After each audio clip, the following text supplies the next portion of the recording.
Hello, কেমন আছো সবাই? তো আমি এসে গেছি তোমাদের সাথে আজকে কিছু শেয়ার করব। হ্যাঁ, এটা হচ্ছে আমার মিঠাইয়ের রুম। এই যে পিছনের ব্যাকগ্রাউন্ডটা দেখেই তোমরা বুঝতে পারছো এটা আমার মিঠাইয়ের রুম। এই ঘরে আমার মিঠাই থাকে।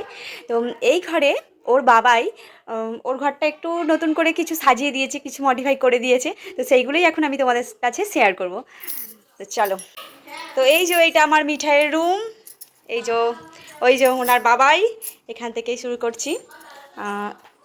এই যে এই যে বোর্ডটা, এই যে মিঠাইয়ের এখানে কিছু ছোটোবেলাকার ফটো। আর এই যে বোর্ডে এইগুলো নতুনভাবে আঁকা হলো। এটা হচ্ছে ওর বাবাই এঁকেছে। ওর বাবাই খুব ভালো আঁকতে পারে, আঁকার হাত খুব ভালো। আরও অনেক কিছু এঁকেছে, ওই পাশের ঘরে এঁকেছে, বারান্দাতে এঁকেছে, কিন্তু একদিনে তো সবটা দেখানো সম্ভব নয়। আজকে শুধু মিঠাইয়ের ঘরটাই দেখাবো। তো এই যে মিকি মাউসটা এঁকেছে, দেখো কত সুন্দর হয়েছে। আমাদের তো খুব পছন্দ হয়েছে, ইভেন মিঠাইয়েরও খুব ভালো লেগেছে। ও কিন্তু আর্টিস্ট না। এই যে এসে গেছে মেরি গুড়িয়া। ও কিন্তু আঁকতে পারে খুব ভালো, তো সেই জন্য তুলির টান দিতে পারে। এই যে এটা হচ্ছে মিকি মাউস। আর এই যে এখানে আছে টম, এটা হচ্ছে টম। এইটা হচ্ছে ফুল লাইটটা বসে আছে। আর এই যে টিভির পাশে যে জেরি, মানে এরমভাবে আঁকা আছে। মিঠে একটু সরে যা, মিঠে দিয়ে এখান থেকে সর। এই যে জেরি এদিকে তাকিয়ে রয়েছে, আর এই যে টম হচ্ছে জেরির দিকে তাকিয়ে রয়েছে। এই যে এরকম, এই দেখো এরকম ঠিক। আচ্ছা, তারপর টিভিটা এরকম একটু টুকটাক সাজানো রয়েছে। ওখানে 3টে ট্যাডি রয়েছে মিঠাইয়ের।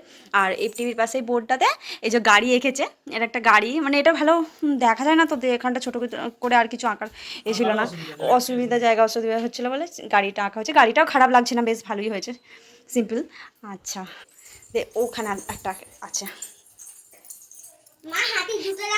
হ্যাঁ, সব দেখাবো। এই যে এই একজন মিনি, ইনি এখন ঘুমিয়ে গেছেন, পরম শান্তিতে এখন ঘুমাচ্ছে আমাদের বোর্ডের ওপরে। রীতিমতো নাক ডাকছে। এই যে নাক ডেকে ডেকে ঘুমাচ্ছে ও। ওই একটা, দাঁড়া, এই যে শিল্পী, এদিকে একটু ঘোরা যাবে, এদিকে দাঁড়াতে হবে তোমাকে। ঠিক আছে, ক্যাপচার করা যাচ্ছে না। এই যে ভীমকে এঁকেছে। এখানটা না খাটের স্ট্যান্ডার জন্য ভালো করে বোঝা যাচ্ছে না, খাটের স্ট্যান্ডার তুলতে পারবো না। যাই হোক, খুব সুন্দর হয়েছে, যতটুকু পারছি দেখাচ্ছি। এখানটা মানে মিঠাইয়ের ডিমান্ড ছিল, এখানটা আঁকতেই হবে। এখানটা জায়গার অসুবিধা হচ্ছিলো, যে খাটের স্ট্যান্ড ওখানটা কাছে এক ভালো দেখতে পাওয়া যাচ্ছে না, কিন্তু মিঠাইয়ের বায়না ওখানটা ভীমকে আঁকতেই হবে। আসলে এই ভীমটা আঁকার কথা ছিল এই দেওয়ালটাতে। তখন ও কোথায় বাইরের দিকে খেলা করছিল, দিয়ে ওর বাবা কী করেছে, এই হাতি দুটো আঁকছিল, এই দুটো স্কেচ করে দিয়েছে তখন, দিয়ে আবার কালার করতেও শুরু করে দিয়েছে। ও এসে এবার চিল্লাচ্ছে যে ভীমকে তো আঁকতেই হবে, সেই জন্য আবার কি করবে, এইখানের এই দেওয়ালটাতে এঁকে দিল, নাহলে এখানটা আঁকার কথা ছিল না ভীমকে। আর এই যে দুটো হাতি, এইটা হচ্ছে মিঠাইয়ের মাম্মাম, আর এটা মিঠাই। ওইটা এটা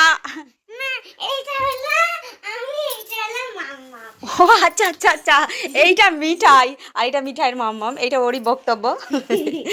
বেলুন ওড়াচ্ছে। আচ্ছা ঠিক আছে, এদিকে সরে আমাকে ভিডিওটা করতে দে। এগুলো কিন্তু মিস্টার ওয়ার্ক সব নিজে হাতে এঁকেছে, অবশ্য ফোন দেখে দেখে এঁকেছে, মানে ও নিজেই এঁকেছে, কালার করেছে। মানে ওর আঁকার হাত খুব ভালো, মানে ও কোনো আর্টিস্ট নয়, কিন্তু খুব সুন্দরভাবে নিখুঁতভাবে এঁকেছে। কতটা সুন্দর হয়েছে সেটা তোমরাই বলতে পারবে। আমাদের তো খুবই ভালো লেগেছে। তো এই ছিল মিঠাইয়ের ঘরের আঁকার। এখনও দুটো একটা করার ইচ্ছা আছে, কি হবে এখন ঠিক নেই, ও যখন টাইম পাবে তখন। চলো টাটা।